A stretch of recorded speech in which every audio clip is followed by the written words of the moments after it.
This is KGW News at Sunrise. The historic Timberline Lodge on Mount Hood caught fire late last night. The video right here is happening about 10 o'clock is when it all erupted. Luckily, the fire was declared under control shortly after 11. Our Devin Haskins will have a live report on the aftermath for us in this morning's top story. And a Beaverton basketball player just drafted into the WNBA could also take the Olympic stage in July. More on Cameron Brink's shot at the women's Olympic 3-on-3 team coming up in just a few minutes. And we are also live this morning in downtown Portland. We are wrapping up what is Portland Food Cart Week with a visit to one of the most popular food cart pods in the city. Again, we're downtown at Midtown Beer Garden, and we're checking out right now one of the carts here. This one is all about the puppies. It's a dog treat food cart. Yes, they've got pup tarts here. They have cupcakes for your dog. They even have puffins. Those are puppy muffins. We're gonna meet the woman behind this awesome dog cart. Not only do they sell the dog treats here, they actually make them here. So a great story coming your way this morning on Sunrise. It's a Friday, my friends. Let's celebrate with treats. Definitely a one-of-a-kind situation I'm seeing there. But hey, we have so much news to get through today. Jam-packed newscast for you this morning. Thank you for joining us. I'm China Green. And I'm Christine Pitowanich. I could not get over the fact that those treats did not look like dog treats, by the way. They looked like human treats. I want one. Well, longtime viewers know that Drew always samples the food when he goes out and does these shots. So that'll be fun to see too, right? Yeah. Yeah. All right, here's a downtown Pioneer Courthouse Square. Not as cold. It's 53. Oh my goodness gracious. We have east winds out there that are generally blown to about 10 in most reporting sites, which is enough to keep us warmer here in the North Valley. There are some cooler spots. Scappoose, good morning. Obviously you are calm, 39, but look at Wilsonville, 52. And it's 41 to 45 from Salem to Kaiser this morning, but nobody's sniffing the freezing mark this morning like we have the last couple of starts. So here's your day. Day 3 of the beautiful sunshine, mid-60s at noon. High temperature gets up to 75. We're still watching a return to showers coming in tomorrow. We'll have that forecast shortly. Here's Chris. Meanwhile, I'm watching your morning commute, and it looks good. This is out near Cornelius Pass Road, Highway 26. There's your eastbound drive coming in from deeper in Washington County. Looks pretty good on that side of town. The drive out of Wilsonville, northbound I-5, pretty wide open as well over the Boone Bridge. And a quick check over on the east side. This is I-205 near Powell Boulevard. That's your northbound commute right there. And guys, so far, the freeways are in great shape. Let's keep it that way. Thank you, Chris. Our top story this morning, Timberline is closed after the lodge caught fire last night. And this morning, we're looking to learn more about how it started and what happened exactly. So crews were able to put out that fire pretty quickly. And now investigators are trying to figure out, as China said, how it all started. Our Devin Haskins is live at government camp this morning. Devin, you guys tried to get up to Timberline, but the road to get up there is now closed. Yeah, that's right. That's why we're here at Timberline, or here at government camp, because ODOT has a truck blocking that road up there. It's closed down for the day and closed for the next couple days at least.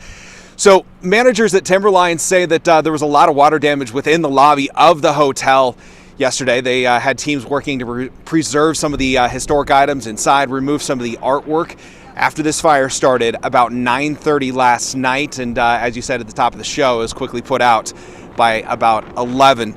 Officials with Timberline suspect that embers from a fireplace chimney likely ignited the roof on fire. It's quickly turned into a 3-alarm fire given the location and historic nature of the building. The lodge, built back in 1937. Timberline says damage inside is minimal, with water contained in the head house and lobby areas, and that there is no internal fire and smoke damage. All guests and employees inside were able to get outside safely when this fire started. And Timberline says guests were put up at a resort in Welch's. You know, this is a first one for us here at Timberline. I think we just need to look at this like it could have been a lot worse, right? It's extremely windy tonight, so it didn't help the cause, but can't thank the first responders enough. Scared, sad, really worried about the lodge because we love this place and just hope that they were able to minimize it. So that woman you heard from was up here, lives in Gresham, came up for the night to stay with her husband. They were celebrating a birthday when they sat in the lobby, had a beer, and all of a sudden the fire alarm started going off. They thought it was actually a false alarm until employees started coming up and saying, hey, you guys got to get out of here. We got to leave. There's a fire inside. And so right now, U.S. Forest Service and ATF investigating on how exactly that fire did start. And so they'll work to determine that cause. As far as the lodge itself, the lodge closed for the next several days. They said closed until further notice, really. And then the ski resort closed at least today. We'll have more throughout the morning and learn more throughout the day from Timberline. Back to you. Devin in government camp right now. Thank you so much for that report. Stay with KGW for continuing coverage of that fire throughout sunrise this morning. You can also find more information at kgw.com. The trial of a Vancouver police officer is set to continue today in Clark County Court. Opening statements got underway yesterday in the case of Andrea Mendoza. She's accused of assaulting a man during an arrest last May. You may remember the body camera video was released last year. It'll be part of the evidence jurors used to decide if Officer Mendoza used too much force. She's charged with misdemeanor assault and has pleaded not guilty. For context, the man at the center of the case was accused of shoplifting from a Walmart. The loss prevention officer at the store testified that he'd dealt with the person before, so he called police as soon as he saw them come in. The officers approached closer, they got into some sort of tussle fight, and at one point I noticed the shoplifter, I think he picked up the female officer and kind of tossed her to the side. Vancouver police say the man punched and kicked the two officers on the scene. Body cam video shows Officer Mendoza tasing the man's back, then pulling his pants down and threatening to tase his genitals. Her legal team says she was just doing her job. The idea that he says, I'm done, and that should have been enough.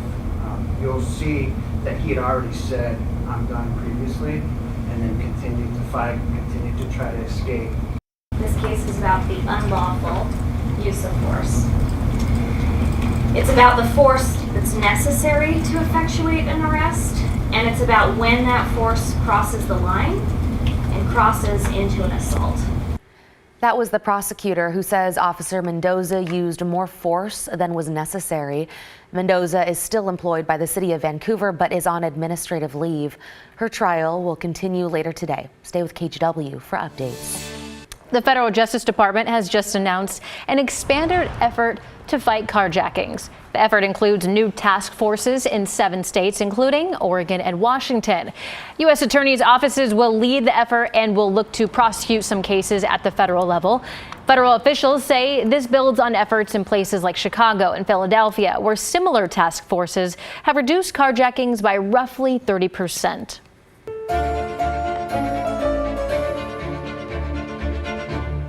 We have been talking about the Olympics all week on Sunrise, and we've got a few Oregonians hoping to make the trip to Paris. One of them is Beaverton's Cameron Brink, who is now headed to the LA Sparks after being picked second in Monday's WNBA draft. Right now, she's at the 3-on-3 women's national team training camp. Brink is one of just 17 players to earn an invite there. Unsurprisingly, though, it's been a whirlwind week for Brink, but she got some valuable advice from an NBA great. I think the best advice was from Steph Curry, close family friend of mine, and he just said to enjoy it. And it sounds simple, but we were running around everywhere and doing everything. So just taking a moment to sit in bed and just have, 10 minutes of mindfulness, taking the day to myself, I think was really important. Brink has had a good shot at making the team. She was MVP of that 3-on-3 squad that won gold at the FIBA Basketball World Cup last year. Just enjoy yourself. That is great advice. She seems very busy. She took that interview. It looked like in the backseat of a car. I know, right? She was going somewhere, so enjoy the moments. Yeah, same here. Yeah. Same here. Very busy guy there. Obviously. Another sunny day, but we do have the showers coming in for the weekend. Not a lot of rain. Let's take you through it. Basically clear skies, or at least mostly clear skies, all of Oregon and Washington. It will stay that way today, so again, no problems. If you're traveling, of course, Timberline is our top story this morning. There's a live shot at the lodge. Obviously, they've got power up there, and you know, from this vantage point, everything looks okay, right? So that's good news visually. 29 is a temp up there. That the story talked about the winds. The easterlies have picked up. Right now they're sustained at 21 and gusting to about 34 miles per hour up at the lodge. Here's our Pioneer Courthouse Square camera. Notice the temp, 53. Remember, it doesn't really matter the direction. Anytime the wind starts moving the air around, you don't get as cold. You really need some stillness for the temperature just to drop, if you will. So that's why we are this warm, 53. Now you get away from the gorge and the winds are not blowing much. So it's 39 in Kelso, 41 in Salem, but still noticeably warmer than what we have been the last couple of starts. 37 out in the Dalles. It's mild at the beach this morning as well. There's Newport at 50 degrees. All right, let's talk about the weekend. Here we are, noon tomorrow. We're still tracking that weakening system coming in. So there's a good bet we'll see some early sun tomorrow, then we'll cloud up. Absolutely dry for your morning plans up and down I-5. Showers hit before noon along the coast. And then here we are mid-afternoon, 3:30. The latest modeling doesn't show much. It shows less rain than what it showed yesterday. There's going to be more up to the north towards Seattle and far less to the south of Portland. This does pick up a band of moisture as the system starts to hit along the slopes of the Cascades. So this is on the east side tomorrow at 6 p.m. And then the scattered shower threat with partly cloudy skies continues on Sunday. But I think visually you get the idea. There's not much there. I checked 4 weather models this morning, and the most rain any of them shows for our entire weekend is 9/100ths of an inch. A lot of them show like 2/100ths of an inch. So dab of rain for most of us, not much in terms of inland areas. And even at the coast, you're probably looking at less than 0.2 of an inch of total rainfall. All right, here we are this afternoon across the wide view, nothing going on.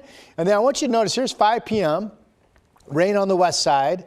Here's Sunday, really nothing jumps over the Cascades. So you folks that live out east, and if you're going to be over in Central Oregon, if you live there, you're probably looking at dry weather continuing. We'll be 70s today with the bright sunshine, and the east wind not overly strong, but enough to be noticeable. The exception, there could be some 30-mile-per-hour gusts out near the gorge itself. This shows Vancouver at 75, Portland 75.